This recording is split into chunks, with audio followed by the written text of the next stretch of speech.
Good morning, students. Today we will discuss integration by parts.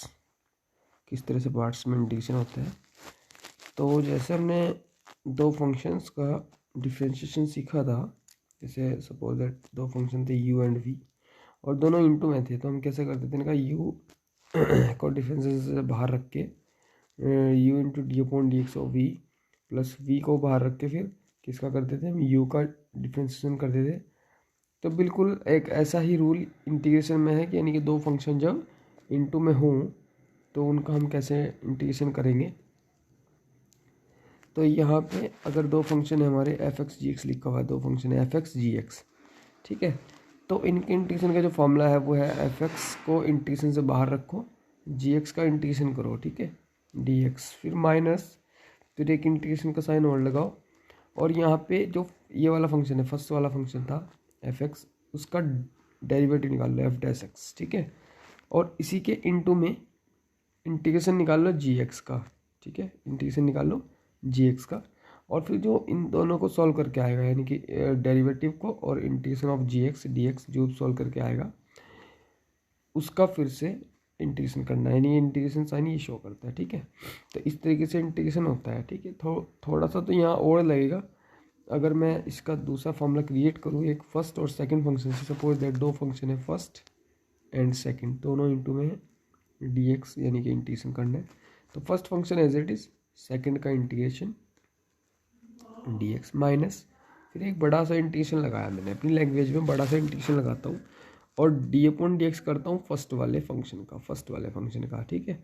फिर into में integration करता हूँ सेकंड वाले फंक्शन का डी एक्स, और जो सॉल्व करके आया ब्रैकेट लगा के जो भी सॉल्व करके आएगा उसका इंटीग्रेशन करता हूँ। तो ये इंटीग्रेशन बाय पार्ट्स रूल है। अब दिक्कत ये है कि फर्स्ट फंक्शन किसको माने और सेकंड फंक्शन किसको हम माने, तो ये थोड़ी सी प्रॉब्लम है। फर्स्ट फंक्शन पहचानना और सेकंड फंक्शन पहचानना, इसमें थोड़ी सी प्रॉब्लम होती है। तो किस तरह से पहचानते, देखो इसका एक सीधा सा रूल है। ये मेथड है आइलेट मेथड। आइलेट मेथड क्या होता है, आइलेट मेथड में सीधे लिखा हुआ islet, I for inverse trigonometric function, L for logarithmic function, A for algebraic function, T for trigonometric functions और E for exponential function। That is first, अगर question में इनवर्स फंक्शन है और लॉगरिथमिक फंक्शन है तो हम फर्स्ट इसको मानेंगे, सेकंड इसको मानेंगे, ठीक है। यानी कि जो अबव, यानी कि अबव जो भी लिखा हुआ है वो फर्स्ट माना जाएगा। यानी कि अगर सपोज दैट लॉगरिथमिक है, ट्रिग्नोमेट्रिक है, तो फर्स्ट किसको मानेंगे, इसको, सेकंड इसको मानेंगे, यानी कि ऊपर वाले को फर्स्ट, नीचे वाले को सेकंड फंक्शन हम मानेंगे, ठीक है ना। तो ये चीज़ आप लोग नोट कर लेना, आइलेट फुल फॉर्म इनकी नोट कर लेना, ठीक है। तो I for inverse trigonometric functions, L for logarithmic functions, algebraic functions, trigonometric functions, exponential functions, ठीक है। यानी कि सपोज दैट क्वेश्चन में साइन एक्स इंटू ई की पावर एक्स गिवन है, तो यहाँ पे हम फर्स्ट इसको मान लेंगे और सेकंड इसको मान लेंगे, ठीक है। तो this is a rule, okay. चलिए तो नेक्स्ट एग्जांपल नंबर 17 हम करके देखते हैं। ये लिखा हुआ एक्स इंटू कोस एक्स, तो यहाँ पे एक्स तो है हमारा, पहचान करने की बात है, ये तो है हमारा एल्जेब्रिक फंक्शन, और कोस जो है हमारा ट्रिग्नोमेट्रिक फंक्शन है। तो रूल कहता है आइलेट मतलब सीधी सी बात है, ए पहले आ रहा है टी बाद में आ रहा है, तो ये फर्स्ट आ जाएगा, ये हमारा सेकंड, यानी कि एक्स को हम फर्स्ट फंक्शन मान लेंगे और कोस को हम सेकंड फंक्शन मान लेंगे। तो देखो जरा,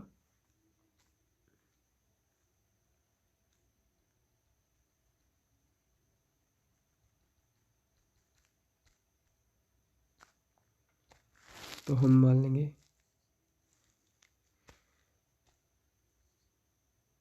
एक्स कोस एक्स डी एक्स, इसको फर्स्ट मान लिया और इसको सेकंड मान लिया, और रूल लगा देंगे हम इंटीग्रेशन विद पार्ट्स वाला, is equal to x as it is integration of cos x D x minus बड़ा सा integration d upon d x of first function यानी x, integration of cos x dx, और जो solve करके आएगा उसका भी फिर से dx, ठीक है। ब्रैकेट लगाता हूँ यहाँ पे।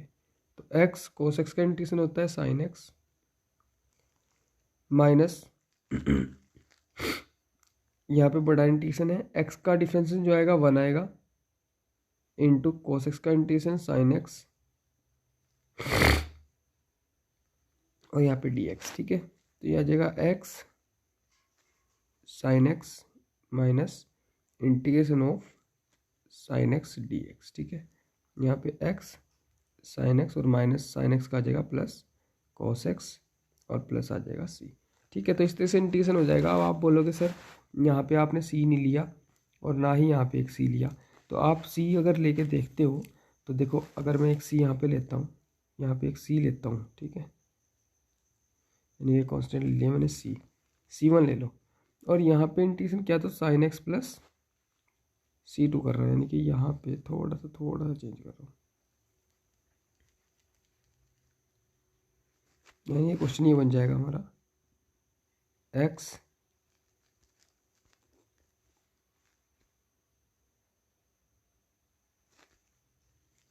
cos x का integration sin x plus c1, ठीक है, माइनस बड़ा इंटीग्रेशन यहाँ पे 1 इंटू यहाँ पे भी sin x प्लस c2, ठीक है, dx। अब इसका अंदर मल्टीप्लाई करो x sin x plus x c1, ठीक है, प्लस माइनस यहाँ पे sin x का अलग इंटीग्रेशन हो जाएगा, c2 का अलग, तो sin x का हो जाएगा हमारा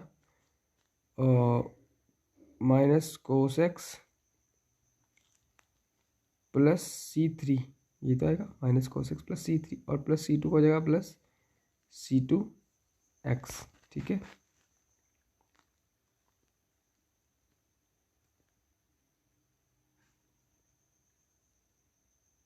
सॉरी, यहाँ पे cos x का क्या था ना, तो जो cos x का हमने c1 लिया था यहाँ पे भी हम c1 ही लेंगे, क्योंकि cos x का इंटीग्रेशन जब हम ले रहे हैं कि प्लस में c1 आ रहा तो c1 ही लेंगे, ठीक है।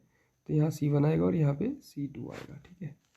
चलिए समझ में आया। cos x का इंटीग्रेशन हमने क्या लिया, sin x प्लस c1 लिया, तो यहाँ पे भी sin x प्लस c1 ही लेंगे, sin x प्लस c2 नहीं लेंगे। तो ये sin x प्लस c1 लिया मैंने, ये मल्टीप्लाई करी, तो sin x का इंटीग्रेशन आ गया minus cos x plus c2। यहाँ पे हम कांस्टेंट चेंज कर देंगे क्योंकि sin x का इंटीग्रेशन है, cos x में c1 ही लिया था, sin x में मैंने c2 ले लिया, ठीक है। c1 का इंटीग्रेशन करूँगा तो c1x आ गया, तो इससे क्या बेनिफिट हुआ, c1x से c1x कैंसिल होगा क्योंकि ये पॉजिटिव और ये नेगेटिव है। नेगेटिव क्यों है, क्योंकि ये माइनस आएगा यहाँ पे।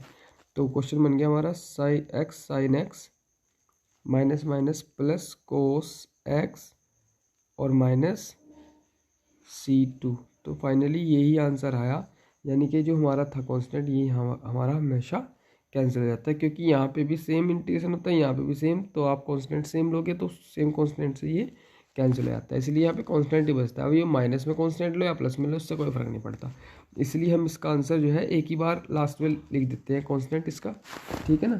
तो इसमें ज़्यादा लंबी चौड़ी बात नहीं है, इसमें लास्ट में ही हम इसका इंटीग्रेशन लिख देते हैं, ठीक है।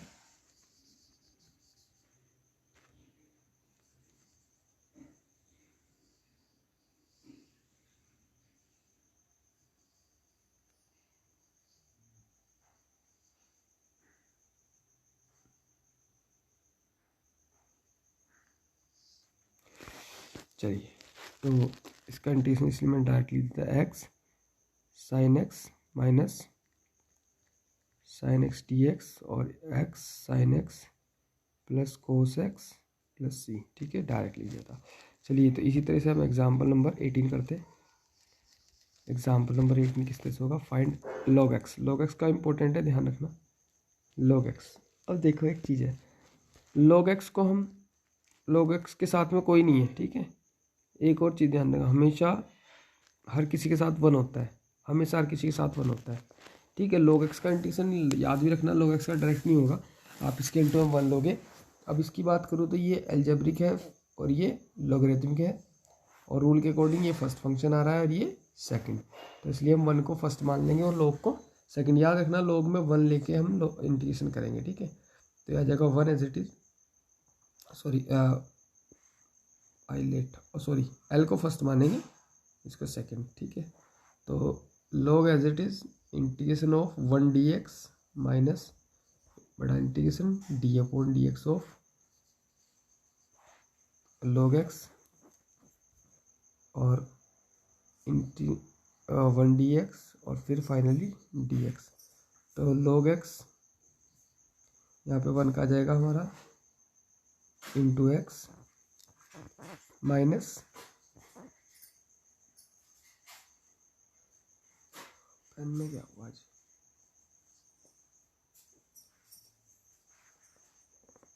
1 second students.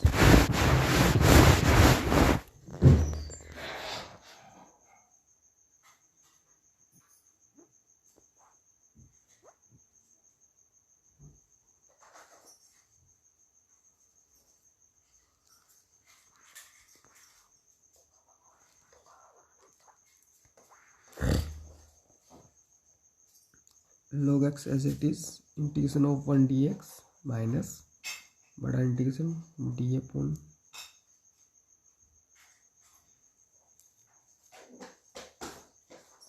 D x of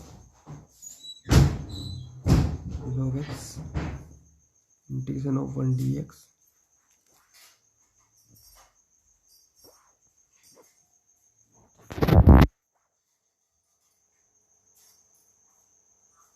dx। ठीक है, तो ये आ जाएगा हमारा log x into x minus यहाँ पे log x का जो डिफ्रेंसिएशन आएगा 1/x होता है और यहाँ पे 1 का जो इंटीग्रेशन आएगा वो x होता है और फाइनली dx x कैंसिल। तो आंसर जो आ जाएगा हमारा x log x minus integration of dx। तो यहाँ पे इंटीग्रेशन करेंगे x आ जाएगा। ठीक है, तो x log x minus X plus C, this is the integration of log x। और इसमें से x अगर मैं कॉमन लेता हूँ, यहाँ से x कॉमन लेता हूँ तो यह आ जाएगा x कॉमन लेने के बाद x into log x minus 1 log x minus 1 d plus c. ठीक है,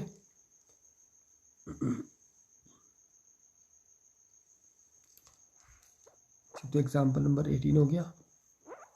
एग्जाम्पल नंबर 19 एक्स ई की पावर एक्स। तो जी जाहिर सी बात है, इसमें फर्स्ट नंबर पे हम मानेंगे पॉलिनोमियल फंक्शन को, सेकंड पे मानेंगे एक्सपोनेंशियल फंक्शन को। ठीक है, चलिए तो ये हो जाएगा हमारा x as it is integration of e की power x D x minus बड़ा integration d upon d x of first यानी एक्स इंटीग्रेशन ऑफ ई की पावर एक्स डी एक्स फिर कंप्लीट इंटीग्रेशन। ठीक है, तो एक्स ई की पावर एक्स का ई की पावर एक्स ही होता है माइनस यहाँ पे एक्स का डिफ्रेंसिएशन 1 हो जाएगा और ई की पावर एक्स का इंटीग्रेशन ई की पावर एक्स हो जाएगा। मल्टीप्लाई करके ई की पावर एक्स ही आना है और उसका इंटीग्रेशन कितना होगा ई की पावर एक्स हो जाएगा। ठीक है, plus C, that is the answer. ठीक है, चलिए एग्जाम्पल नंबर 20। यहाँ पे 3 फंक्शन है, एक एक्स है, एक साइन इनवर्स एक्स है और एक अपोन में under root 1 minus x square है।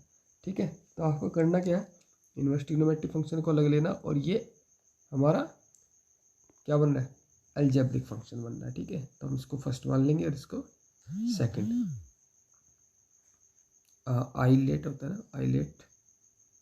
तो इनवर्स ट्रिग्नोमेट्रिक फंक्शन अलजेब्रिक, तो फर्स्ट इसको मानेंगे और सेकंड इसको मान लेंगे। ठीक है, साइन इनवर्स एक्स फंक्शन को फर्स्ट फंक्शन हम मान लेंगे। ठीक है, तो यह आ जाएगा sine inverse x as it is integration of x upon under root 1 minus x square D x minus बड़ा integration d upon d x of sine inverse x और integration of x upon under root 1 minus x square D X और यहाँ पे भी D x. ठीक है, तो यहाँ पे अगर मैं इसका इंटीग्रेशन करूँ, अलग से इंटीग्रेशन कर लो जरा, इसका कैसे होगा। इसका इंटीग्रेशन करता हूँ तो हम कर देंगे put 1 minus x square equal to t, तो minus 2x d x equal to d t और x D x equal to d t upon -2। Clear. तो सॉल्व करके आ जाएगा d t upon -2 under root t upon में, और under root T का होता है 2√t, कितना 2√t, तो सॉल्व करके आ जाएगा -1/2 इंटू 2√t, 2 से 2 कैंसिल, तो -√t यानी कि -1 - x²। तो इसका सॉल्व करके जो इंटीग्रेशन आएगा वो कितना आएगा, -√1 - x²। मैं डायरेक्ट लिख देता हूँ, ठीक है। और साइड में आप लोग इंटीग्रेशन करके दिखा देंगे, ये चीज़ साइड में दिखा देंगे, ठीक है। Integration of x/√1 - x² dx यहाँ पे सॉल्व करके, टोटल सॉल्व करके दिखा दोगे कि -√1 - x² है, ठीक है। प्लस c भी लिख देना यहाँ पर मत लिखना। तो यहाँ पे लिखना sine inverse x into -√1 - x² minus, यहाँ पे डिफ्रेंशिएशन करूँगा 1/√1 - x², यहाँ पे इंटीग्रेशन आया -√1 - x², और फाइनली dx इससे ही कैंसिल हो गया, तो आ गया -√1 - x², sine inverse x, minus minus plus, बस dx रह जाएगा, ठीक है। तो आंसर आ जाएगा √1 - x² dx, sorry sine inverse x plus x plus c, ठीक है। This is the answer, example number 20, ठीक है। ऐसे ही हो जाएगा e⁴x और sin x, इसमें भी हम क्या करेंगे, आइलेट है, तो सबसे लास्ट में तो एक्सपोनेंशियल फंक्शन आता है, तो ये फर्स्ट हो जाएगा हमारा sin x और ये हो जाएगा हमारा सेकंड। आप लोग कर लोगे इसको, I hope. Next is that, sorry ये क्वेश्चन नहीं होगा, मैं बताता हूँ कैसे होगा, देखो ध्यान से। हम मान लेंगे sin x को फर्स्ट फंक्शन, यानी कि sin x as it is integration of e⁴x dx minus d/dx of sin x integration of e⁴x dx और फिर कम्प्लीटली dx, ठीक है।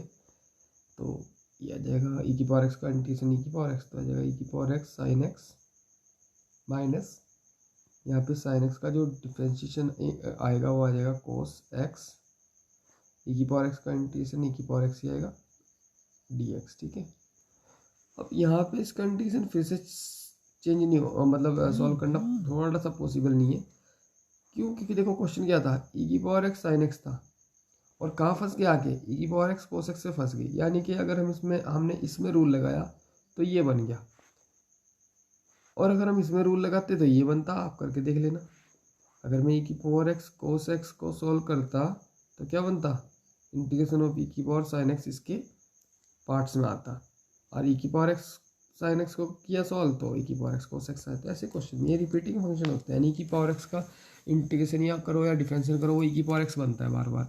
ऐसे sin x cos x ऐसा हो, इंटीग्रेशन करो चाहे डिफरेंशिएशन करो, sin x cos x में चेंज होता है, cos x sin x में। तो ये रिपीटिंग फंक्शन है, यानी रिपीट हो रहे हैं बार बार, तो इनको आई मान के सॉल्व करते हैं। हम क्वेश्चन को मान लेते हैं आई, यानी कि हमने मान लेते हैं let I equal to e⁴x sin x dx का इंटीग्रेशन, ठीक है। हम इस तरह से आई मानते हैं, और ये आई चल रहा होता है, हमने आई कर लिया यहाँ पे भी ये आई चल रहा है, हाँ सॉरी यहाँ पे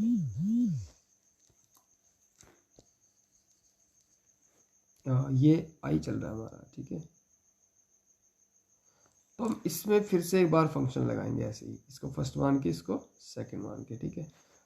तो I equal to e⁴x sin x, ऐसे क्वेश्चन में ध्यान रखना, ठीक है। तो मैं ब्रैकेट लगा रहा हूँ यहाँ पे, cos x as it is integration of e⁴x dx minus बड़ा सा इंटीग्रेशन और d/dx of cos x integration of e⁴x dx और फाइनली dx, ठीक है।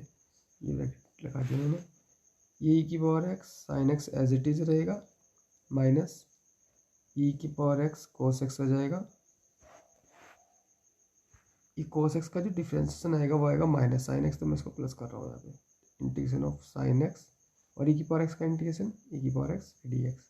क्या बेनिफिट हुआ, बेनिफिट यह कि क्वेश्चन बन गया वापस आके, ठीक है। तो हम इसकी जगह आई लिख देंगे, तो क्वेश्चन क्या बन जाएगा हमारा, यहाँ पे लिख रहा हूँ मैं, I equal to e⁴x sin x, ये नेगेटिव हो जाएगा, नेगेटिव e⁴x cos x, और ये भी नेगेटिव हो जाएगा, और ये आई लिख देता हूँ, नेगेटिव आई। इससे क्या हुआ, ये आई माइनस का और ये आई प्लस का इधर आके 2i हो जाएंगे, 2i यानी ऐड हो जाएंगे, e⁴x common sine x minus cos x, ठीक है। और फिर आई की वैल्यू निकाल देंगे, 2 चला जाएगा अपोन में, तो फाइनली आई की जो वैल्यू हो जाएगी वो हो जाएगी 1 e⁻x/2 into sine x minus cos x और प्लस सी, ठीक है। इस तरीके से इस टाइप के क्वेश्चन करने हैं, इंपॉर्टेंट क्वेश्चन है, खुद से करने हैं, ठीक है ना। जितने भी क्वेश्चन होंगे ये रिपीट होते हैं बार बार, ज़्यादातर e⁻x साइन एक्स के ही या e⁻x कोस एक्स यही सारे रिपीट होते हैं, ठीक है। चलिए नेक्स्ट क्वेश्चन करते हैं। और नेक्स्ट क्वेश्चन क्या, नेक्स्ट रूल समझते हैं। What is the next rule, आप लोग देखते हैं यहाँ पे नेक्स्ट रूल क्या है। इंटीग्रेशन यानी इंटीग्रल ऑफ द टाइप इस तरह से होगा, वो e⁻x होगा, इसके इनटू में 2 फंक्शन होंगे। यहाँ अगर fx होगा तो इसके प्लस में इसी का ही डिफ्रेंशिएशन होगा। इस तरह से फंक्शन अगर होता है, अगर इस तरह से आता है क्वेश्चन, तो उसको कैसे करना है आपको, उसको करना है e⁻fx की अंदर मल्टीप्लाई कर दो, सबसे पहला काम।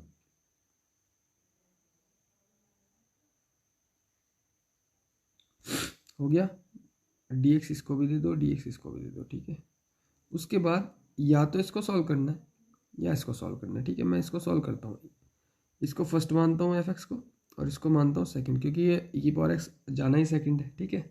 इसको एज इट इज़ रखेंगे हम, तो इसमें फंक्शन लगाऊँ, इसमें फॉर्मूला लगाऊंगा मैं fx as it is integration of e⁻x dx, फिर बड़ा सा इंटीग्रेशन और d/dx ऑफ fx, यानी कि मैं डायरेक्ट लिख रहा हूँ f'(x), ठीक है। d/dx ऑफ fx f'(x) लिखा जाता है, तो यहाँ पे इंटीग्रेशन ऑफ e⁻x dx और फिर यहाँ पे बड़ा सा इंटीग्रेशन, ठीक है। खुल गया पूरा। अब ये जो पोर्शन था इसको भी यहाँ पे लिखता हूँ, प्लस e⁻x f'(x) dx, ठीक है। अब जरा इसको सॉल्व करना, भाई e⁻x का इंटीग्रेशन e⁻x ही आएगा, तो ये बन जाएगा e⁻x f'(x) dx, इससे ये कैंसिल हो जाएगा हमेशा। तो आंसर जो आ जाएगा वो ये आ जाएगा fx इंटू e⁻x, यानी e⁻x fx आ जाएगा, ठीक है। और प्लस सी, ये ध्यान रखना जब भी इस तरह क्वेश्चन होगा तो उसका आंसर ये आना है e⁻x fx, यानी इतना आंसर आना है उसका, ठीक है। तो ध्यान से कर लेना इन क्वेश्चंस को, लेकिन करना पूरा है, ऐसे नहीं कि डायरेक्ट लिख दिया बाय द फॉर्मूला, ऐसे नहीं करना, ठीक है। तो इसका एक एग्जाम्पल ले रहा हूँ, एग्जाम्पल नंबर 22 का फर्स्ट पार्ट ले रहा हूँ, सेकंड पार्ट अपने आप कर देंगे, ठीक है। तो यहाँ पे लिखा हुआ है e⁻x और इंटू में है tan−1x प्लस में 1/1 प्लस x² dx। तो यहाँ पे देखते हैं, ये अगर एक फंक्शन है तो ये इसका इंटीग्रेशन है, देखो ध्यान से, ठीक है। तो आंसर तो मैंने पता ही आना, ठीक है। तो सॉल्व करते हैं। सबसे पहले काम है हमारा e⁻x की अंदर मल्टीप्लाई tan−1x में plus e⁻x/1 plus x² dx, ठीक है। फर्स्ट में फंक्शन लगा देंगे, फॉर्मूला लगा देंगे, फर्स्ट फंक्शन हो गया, ये हमारा सेकंड हो गया, ठीक है। तो यह जाएगा हमारा tan−1x as it is integration of e⁻x dx minus integration of d/dx of 1/1 plus, ये कहाँ से आ गया, d/dx of tan−1x integration of e⁻x dx, ये खुल गया फॉर्मूला हमारा। लास्ट में प्लस जो बच रहा था portion e⁻x dx/1 plus x², ये बचा। सॉल्व करेंगे तो ये आ जाएगा, इसका तो आ जाएगा हमारा e⁻x tan−1x आ जाएगा, माइनस यहाँ पे tan−1x का डिफरेंशिएशन 1/1 प्लस x² और e⁻x का डिफरेंशिएशन इंटीग्रेशन e⁻x, तो ये बनेगा हमारा e⁻x यानी integration of e⁻x/1 plus x² और dx, ये बनेगा। और प्लस में भी यही है e⁻x dx/1 प्लस 1/1 x², इससे cancel, this is the answer, ये आंसर आ जाएगा, प्लस सी का कॉन्स्टेंट लगा देना, ठीक है। तो इस तरह के क्वेश्चन आपको करने हैं। तो एज अ होमवर्क आपको exercise number 7.6 you have to complete today, तो 7.6 आप लोग कर लोगे, ठीक है। तो आई होप कि एक्सरसाइज आपको बहुत अच्छे समझ में आ गई होगी। Have a nice day students.